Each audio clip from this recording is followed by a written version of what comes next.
Good afternoon, everybody. It's great to see all of you on this very newsy day, to say the least. I have a couple of updates for you this morning, or this afternoon. As you know, this morning, the president spoke to President Putin of Russia. They spoke at length, and the president released a statement following that conversation in great detail.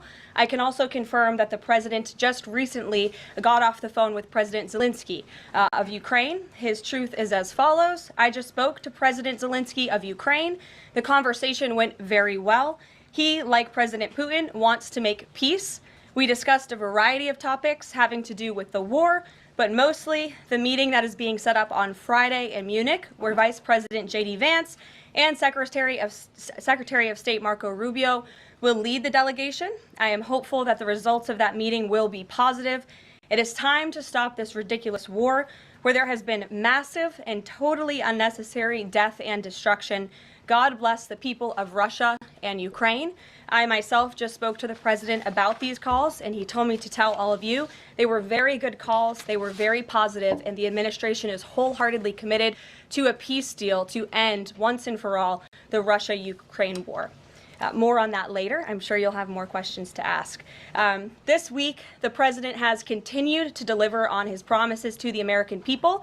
According to new polling that was released at the beginning of this week by CBS News, an overwhelming 70% of Americans said that President Trump is following through on what he pledged to do during his historic campaign. The poll also revealed that Americans see President Trump as a tough, energetic, focused, and effective leader fighting hard to improve their lives and our country. And yesterday, in particular, was a truly special day for the United States of America. Thanks to the great leadership of President Trump and the strong and tough leadership of President Trump, Mark Fogel, an American teacher detained by Russia, was returned to American soil and met with the president here at the White House last night. Special Envoy Steve Witkoff and the rest of President Trump's incredible national security team helped to negotiate the exchange that secured Mark Fogel's release.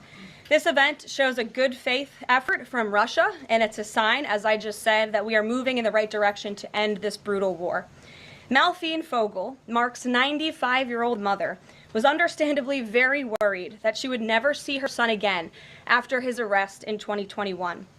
Mrs. Fogel was actually slated to join President Trump on stage at the July 13th Butler, Pennsylvania rally to speak out for Mark.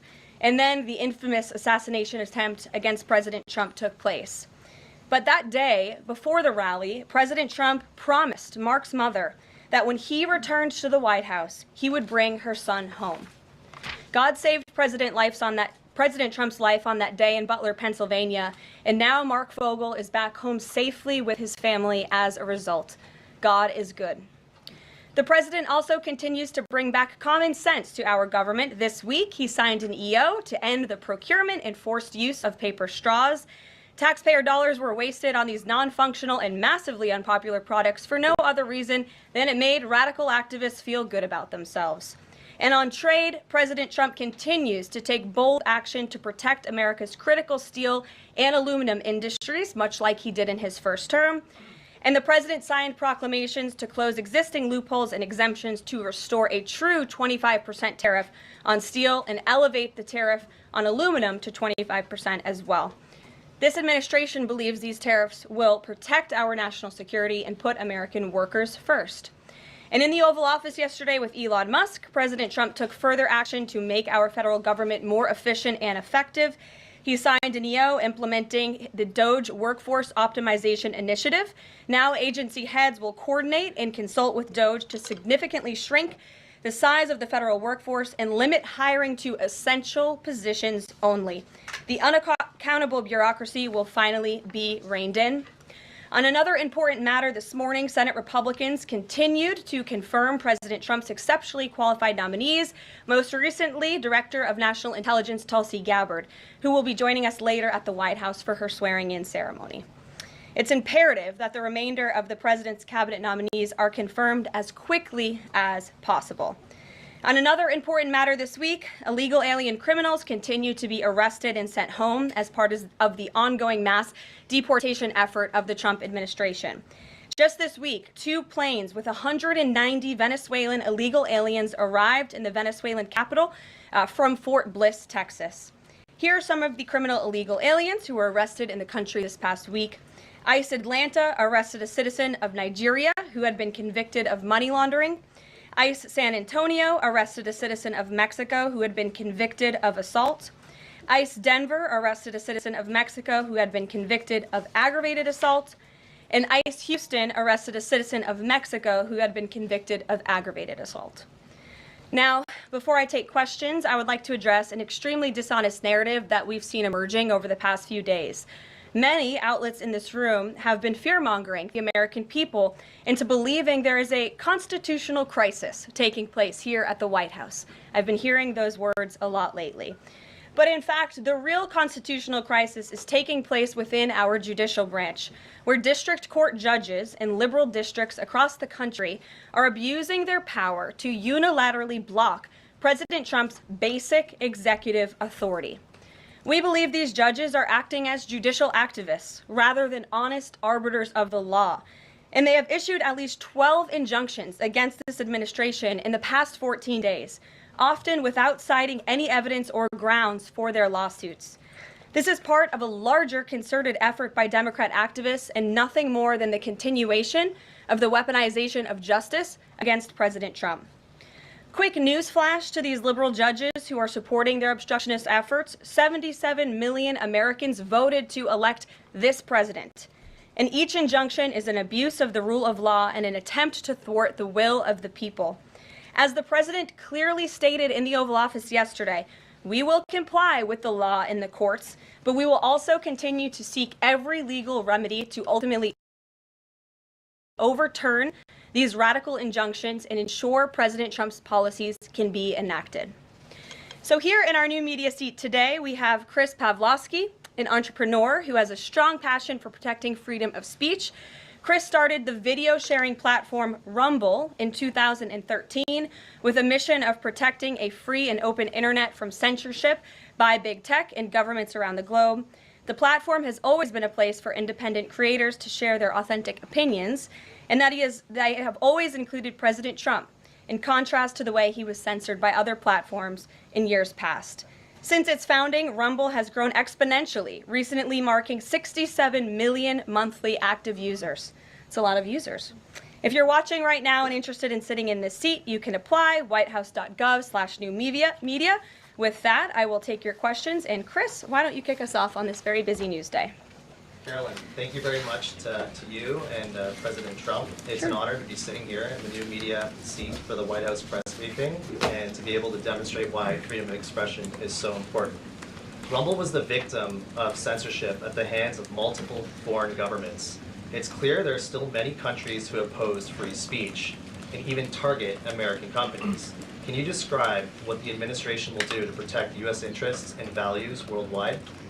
Sure. Well, thanks for the very important question. And I think that free speech and ending censorship, both here at home and also abroad, is an important part of President Trump's agenda. I think first, President Trump has led by example on this front as the leader of the free world, the president of the United States, with his show of access and transparency on a daily basis. The president takes questions from all of you almost every single day and really reveals what he's thinking and feeling, and I think that serves as a great example to the rest of the world. As for tangible actions that the president has signed, he did sign an executive order, I believe on day one, certainly within the first week of this administration, to restore free speech and stop government-sponsored censorship here at home. And the EO made it very clear that federal employees are not allowed to engage in any activity that would infringe upon the American people's right of free expression. So I think the president has led quite strongly on this. And I would just add, this is part of the reason we have a new media seat, to invite new voices into this room. Again, we're going to need to expand this room because so many people are interested, and we're very excited about that. It's a privilege to cover this White House, but we want all voices to be heard. So thanks for being us with here, Chris, and I hope you enjoy the briefing. Sure. Jordan. Thanks, Karoline.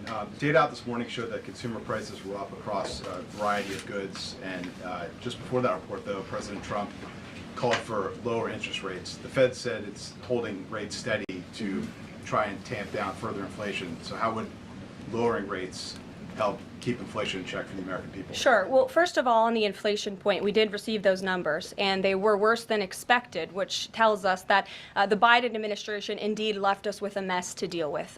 It's far worse than I think anybody anticipated, because unfortunately the previous administration was not transparent in where the economy truly was. We know people at this very podium told the American people that inflation was transitory and that it would go away. That was not the case. And now the last report of the Biden administration, as revealed today, shows that inflation is still about 4.5% higher over the past 3 months. This is an indictment on the Biden administration's mismanagement of the inflation crisis and their lack of transparency in addressing it. As for tackling inflation and interest rates, the president has made his position on this very clear.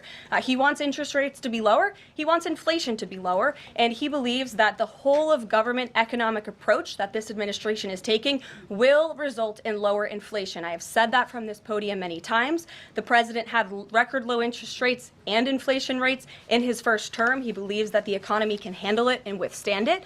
And we're doing a lot to tackle the inflation effort on this front. It's a whole of government economic approach, and I've talked about what we're doing to tackle inflation quite a few times from this podium. What update us on reciprocal tariffs? That's going to come before Prime Minister Modi's visit tomorrow.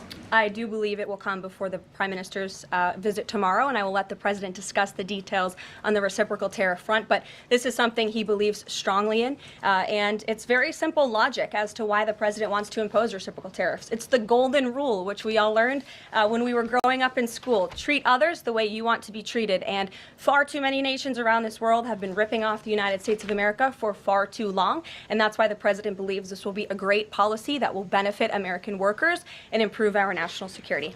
JJ. On Doge and the fraud claims, Elon Musk in the Oval yesterday gave us some information on that. We're just wondering if there's some proof, evidence. Is the White House willing to share evidence of those fraud claims, or can Elon Musk come to the briefing room and share material evidence of what he's talking about? Sure, I would love for Elon Musk to come to the briefing room. That's why we had him go to the Oval Office yesterday, where I think he provided great answers. He was speaking in layman's terms, speaking common sense to all of you in the media, but also to Americans at home. But I would say especially to all of you in the media, because I think it's a real fallacy that there's this alleged lack of transparency when it comes to Doge.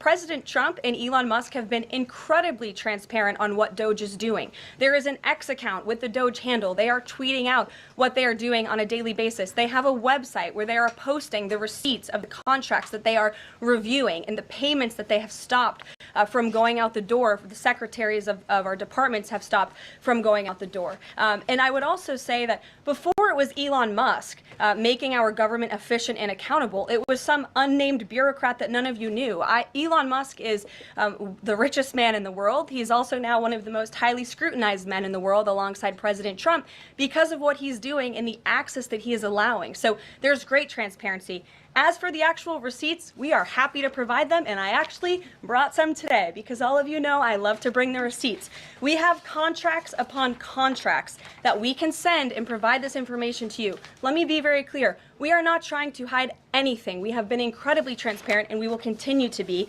These are screenshots of contracts that Doge found across our government. This is a DEI contract, $36,000 for U.S. citizenship and immigration services. That is against the president's policies and his America First agenda. This is a $3.4 million contract, a Council for Inclusive Innovation at the U.S. Patent and Trademark Office, Department of Commerce, another DEI contract that Doge identified. I can continue to go through these. Oh, I love this one. $57,000 for climate change in Sri Lanka. What is this doing to continue the interests of the American people? Absolutely nothing. These are the line items across the federal government that Doge is identifying daily. They're moving very fast. There's a lot of paper that we can show you, but we're happy to do it. This administration has been more than transparent about what Doge is doing. And here's one of their tweets that they posted about the mine. I believe this is in Pennsylvania, where the federal employee retirement system is being processed. Did anybody know this was even happening in our country before Elon Musk talked about it in the Oval Office yesterday?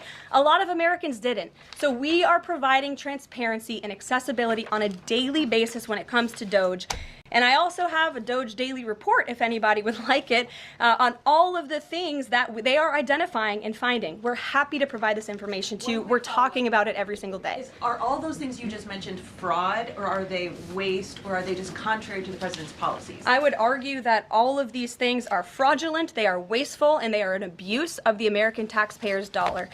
This is not what the government should be spending money on. It's contrary to the president's priorities and agenda. And again, we can continue to provide you the receipts for all of the fraud, waste, and abuse. And if anybody in here wants to argue that the federal government is not fraudulent in some capacity, be my guest, because I think the American people watching at home would beg to differ. Caroline. Mary. Hey, more on the judges. Does the White House believe the courts have the authority to issue these nationwide injunctions? We believe that the injunctions that have been issued by these judges have no basis in the law and have no grounds, and we will, again, as the president said very clearly yesterday, comply with these orders, but it is the administration's position that we will ultimately be vindicated, and the president's executive actions that he took were completely within the law, they were constitutional, and we look forward to the day where he can continue to implement his agenda. And I would just add, it's our view that this is the continuation of the weaponization of justice that we have seen against President Trump. He fought it for 2 years on the campaign trail. It won't stop him now. Brian. Yes.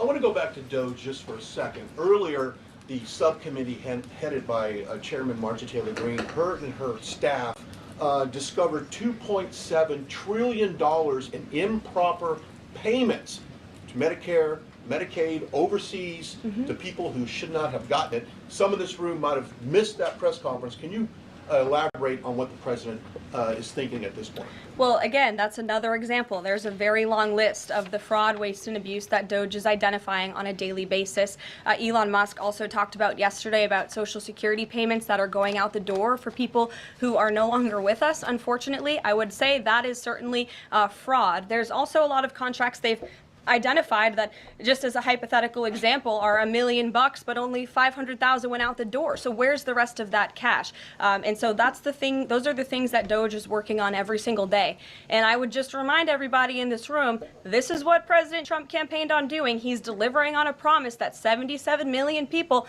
elected him to do. James. Thank you very much, Caroline. Two foreign policy questions, if I may. Sure. First, the statement that was released after this morning's phone calls identified Mr. Witkoff as the special envoy who will be part of the delegation that undertakes to resolve the Russia-Ukraine war. I had thought that that individual was General Kellogg, and so can you clear that up? Sure, I'd be happy to. As you mentioned, the president, in his truth, following the phone call with Vladimir Putin, said that he has asked Secretary of State Rubio, the director of the CIA, John Ratcliffe, our national security advisor here at the White House, Michael Watts, and Steve Witkoff to lead the negotiations. As for General Keith Kellogg, he remains a critical part of this team in this effort. He's played a tremendous role in getting the negotiations to this point, and he's very much still part of the Trump administration. The other subject is Iran. I took note of President Trump's comments in his Super Bowl interview with our colleague Brett Baer to the effect that he wants to do a deal with Iran.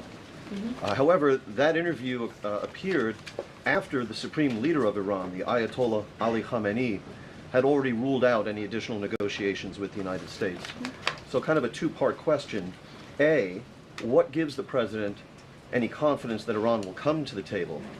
And B, more fundamentally, why is the president interested in doing a deal with Iran instead of doing everything he can, perhaps short of U.S. military intervention, to try and hasten the end of what many of his own supporters regard as an evil regime?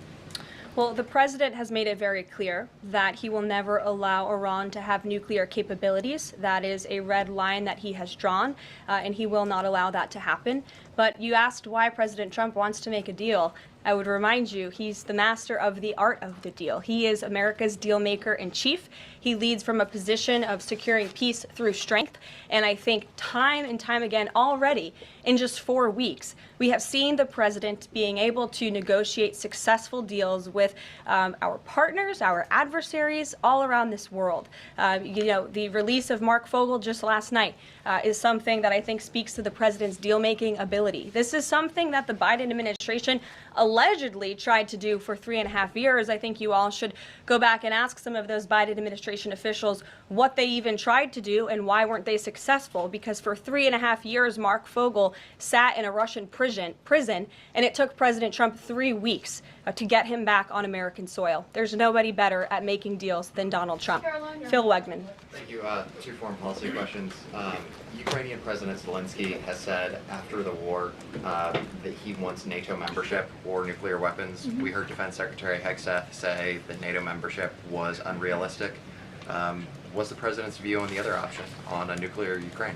I have not talked to President Trump about Ukraine's NATO membership or their nuclear capabilities. I would leave it to him to discuss. But I will tell you again that Secretary Rubio and also the Vice President, J.D. Vance, will be meeting directly with President Zelensky in Munich on Friday, and I'm sure they will provide a readout of that conversation and that discussion. And then the second question, given that this administration has called on Europe to take more responsibility for their own defense, I'm wondering, will the EU or any other European nation other than Ukraine be involved in these peace talks?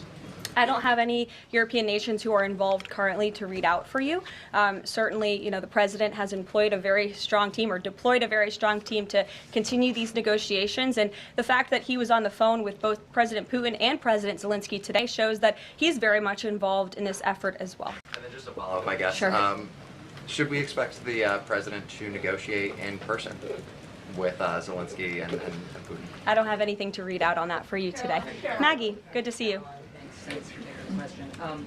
You talked about the transparency with Doge and Elon Musk's press availability yesterday.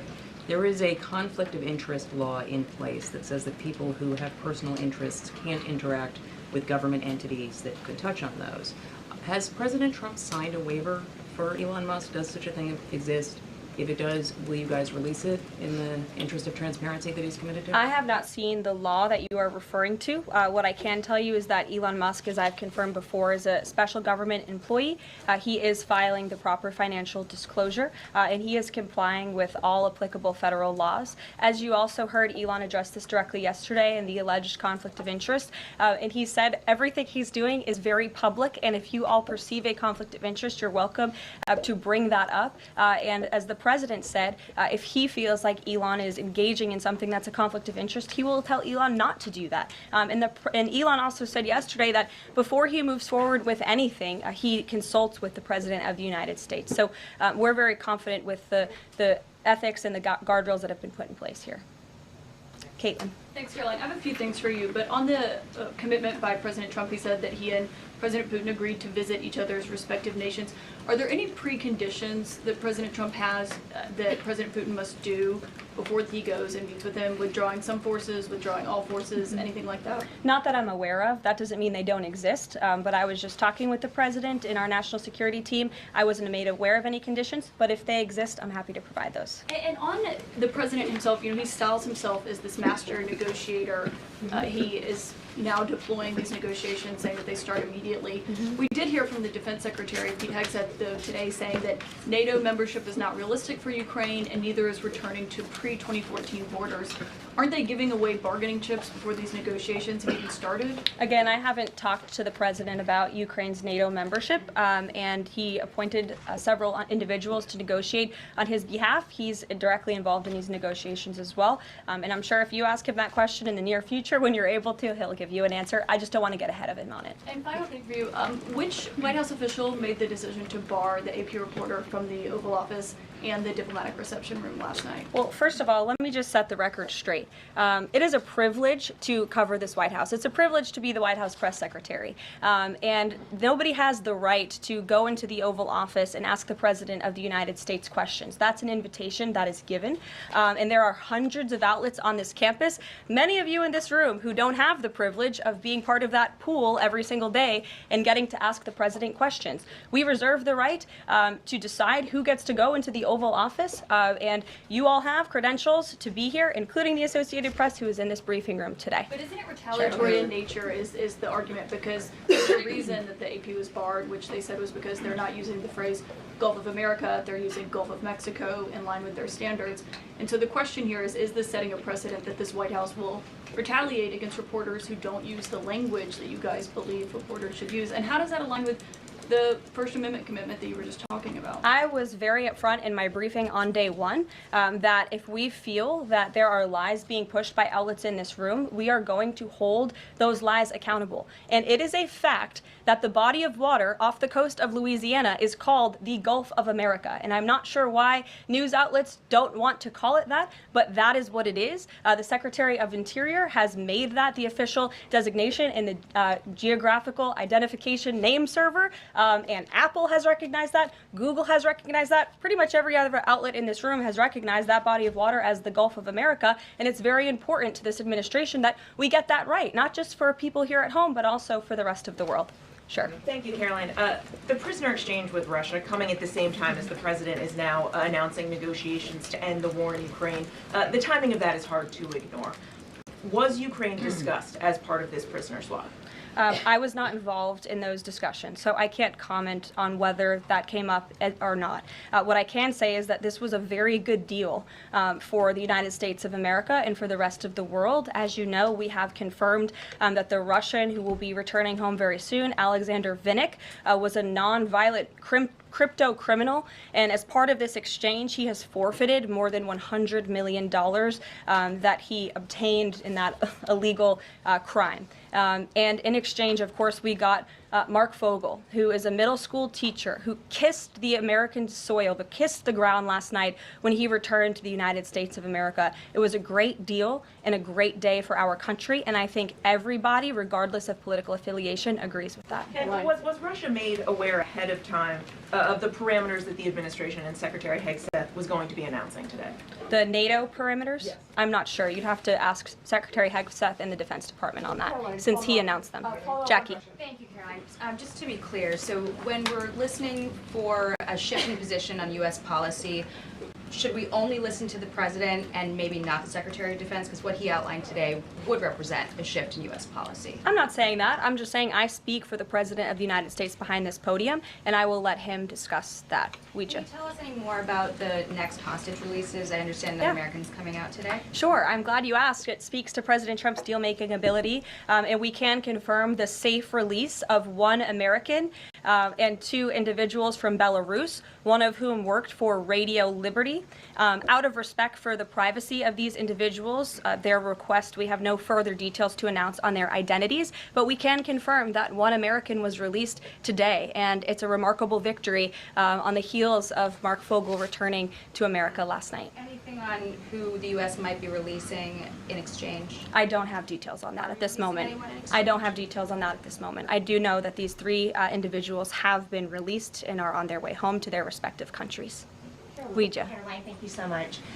Can you explain how President Trump envisions the war in Russia and Ukraine coming to an end? Does he expect Ukraine to hand over all the territory in question? Again, these negotiations are ongoing. I will allow the president to divulge any red lines that he may set, but I think as deals in the past have come to fruition, the president has proven one of the things that makes him a very effective negotiator is not revealing what he's anticipating from both sides, but he is at the forefront of these negotiations in addition to the very qualified individuals who he's tasked with speaking to both President Putin and President Zelensky. And speaking of deals, a meeting with the President of the United States offers any foreign leader credibility.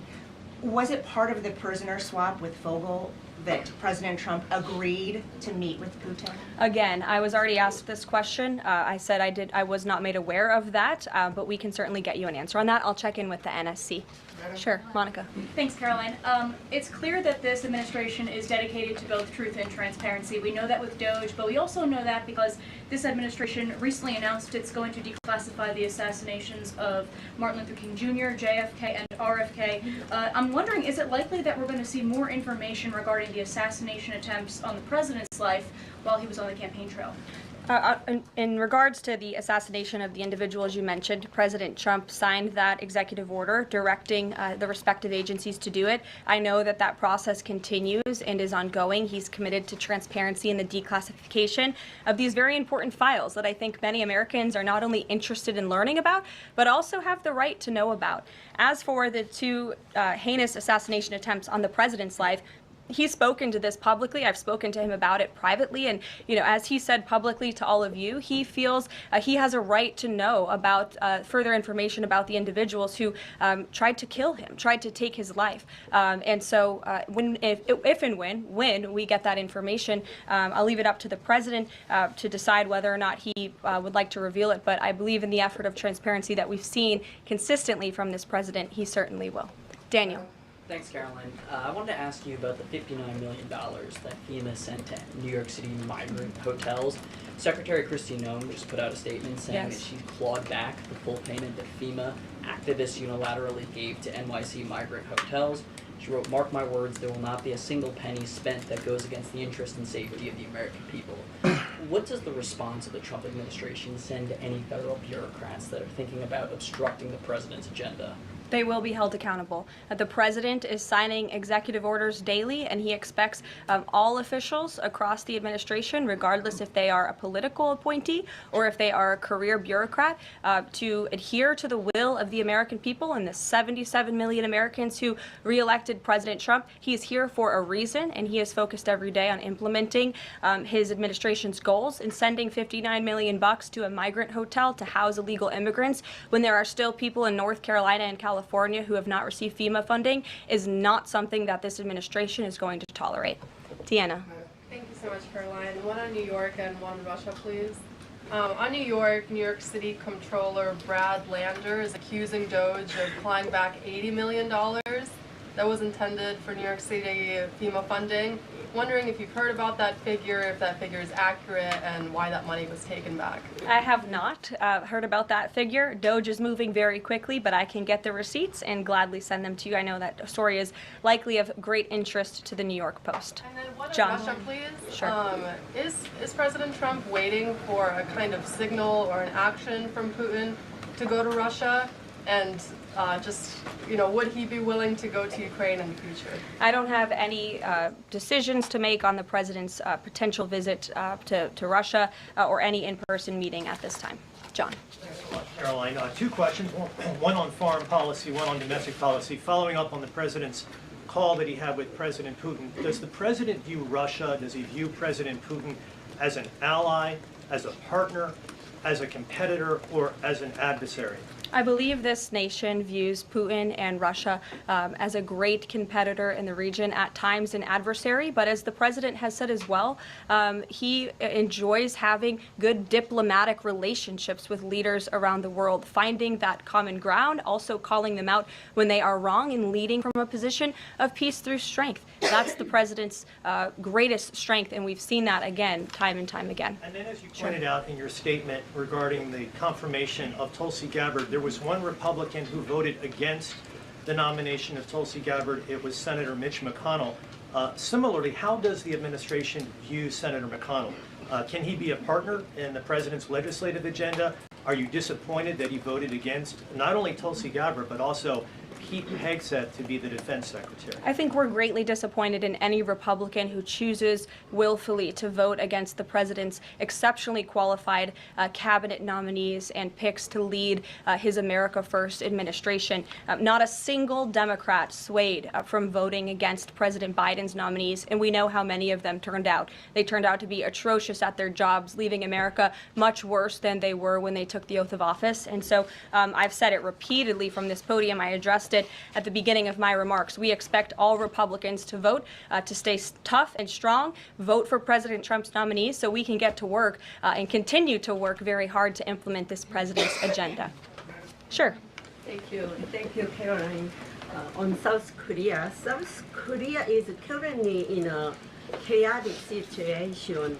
How does the President Trump react to the current chaotic situation in South Korea? Secondly, if South Korea needs help from United States, what role do you think the U.S. will play? Sure. I haven't spoken to the president about the ongoing situation in South Korea. I would defer you to his previous statements. And I can also see if I can get you something new from the National Security Council, who I'm very confident the officials that are focused on South Korea are on this. I just haven't spoken to them about it, but I'm happy to provide that for you.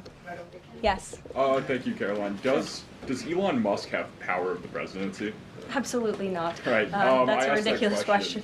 I asked that question because, the Democrats have been hurling insults at Elon Musk, hurling attacks, calling him President Musk. Most recently, Jamie Raskin, the congressman, took it a step further, calling for Musk's impeachment, saying that he somehow usurped the power of the presidency. What's your response?